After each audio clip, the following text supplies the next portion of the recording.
Бүгін мен Алматыдағы влогтарын түсіріп, өте сезен күттерін десем келгенсің. Бірге үйге қайттық Алматыдан, вот.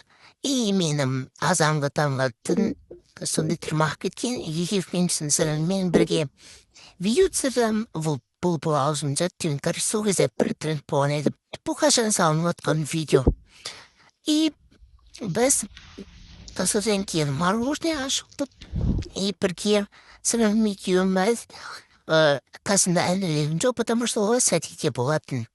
Сәтиден келгенше өзіміз жеп алайық деп кеттік. И біз мороженое болған соң осындай не көрдік, мультфильм көрдік.